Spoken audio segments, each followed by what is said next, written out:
Hey girl, hey, it's me, Amber D, and thank you so much for coming through for another video. If you haven't already, please be sure to like, comment, and subscribe. All right, girl, so if you've been here for a minute, then you know that I have been going through all the steps, going through the whole process to get everything ready for the release of my first book, Late Night Vibes, that'll be available in December of this year on Amazon. And in my last video, I had ordered a couple of proofs. The first one that I got, I made a couple of changes to, and then I ordered another proof. And everything looks good. I ordered the author copy of my paperback book, and it finally came, girl. It took over a week to come. The proofs came within 48 hours, but the author copy took just about a week to come, and it finally came in just last night, and it looks so good. I'm so excited. I'm so excited. It looks super good. It looks super real. It has like my book blurb and everything on the back, and everything just looks so good. I'm so excited. So this is something big that I can check off of the to-do list of everything I have to do to prepare for the release of my first book. So I'm happy to have got that done. Also, if you saw my last video, you'll remember that I picked up this book, The Children of Anguish and Anarchy by Tomi Adeyemi. As I mentioned before, this is a 3 of 3. This is part 3 of the series. These are the first 2. So this one is Children of Blood and Bone. And girl, look how thick this book is. This book is huge. It's a very big book. And then this is part 2, Children of Virtue and Vengeance. This one is almost as big, but another really thick book. And then this one is part 3, and it's actually the smallest of the 3, if you can see. But I'm super excited to get through this one. I haven't started it just yet. When I first got it, my allergies was acting bad, and I just wanted to come home and lay down. And then I've actually been working on a few things these past few days, so I haven't started it just yet. I'll probably start it today or tomorrow and get into it now that I have some time to just kind of really sit and read. So I'm really excited about that, to finally get into it. But I did want to talk to you about this whole winter arc thing that I've been seeing. I've been scrolling past several videos these past few weeks with people talking about this winter arc that's coming. And I was like, I think I may know what they're talking about, like without even having to watch any of these videos. But I was like, let me just see, really what they're talking about. So I did watch a few. I watched a couple of vloggers, talking about their winter arc. I scrolled past a couple of videos. It was like motivational speakers and, things like that, talking about their winter arc. And basically what it is, winter is officially the end of December and then kind of going into January, the new year. How using this last quarter of the year, October, November, December, using Q4 to prep for the winter arc and kind of deciding now what you want your upcoming year to look like and breaking it down into attainable goals, and then kind of reworking your mindset, your routine, your daily habits into, start working on that now so that when the winter arcs and end of December, early January, right around the new year, when people are hitting those New Year's resolutions and starting to work on new goals, you'll be able to hit the ground running because you've been preparing for your winter arc. You've been making good use of your Q4, preparing for, the winter arc and going into the new year in a really good place. And I was like, I love that idea, especially now that it's kind of trending. But it's actually something that I have implemented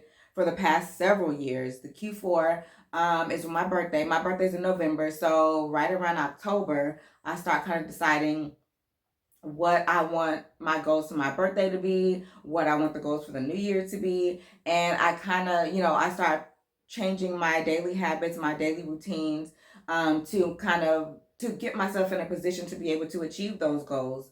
So I use my birthday as a mark. My birthday is about 6 weeks before the end of the year. So like I said, right around in October, I kind of start to, my mind is kind of working on what I want to achieve, what I want to accomplish.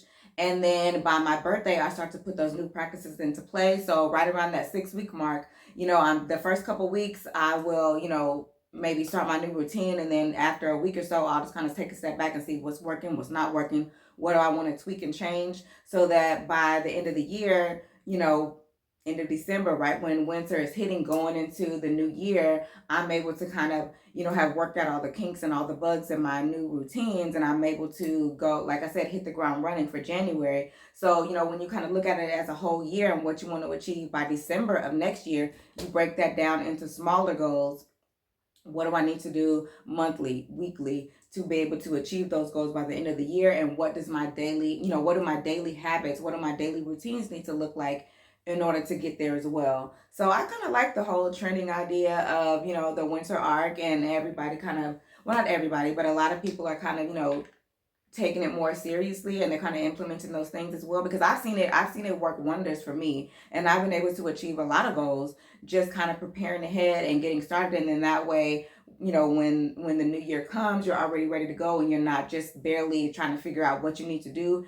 And then by the time you run into a couple of kinks, you kind of feel like, well, I may as well just give up, and it is what it is. And and then you don't never really achieve those goals by the end of the year. So if you start early, have a plan, and be prepared for setbacks. You may have to, plan A may not work. So you may have to go to plan B or C or etc. And you may just have to keep trying different things. But when you start early and you have a plan, you know what the end game is, and you've broken it down kind of to work backwards. So I need to do this by January, this by February, and able to get to this by December. And you start preparing for what January and February needs to look like in October, November, December. You are literally setting yourself up for success. And I love that. Like I said, it's worked for me. But anyway, for me personally, for my Q4 goals, I definitely have more reading goals.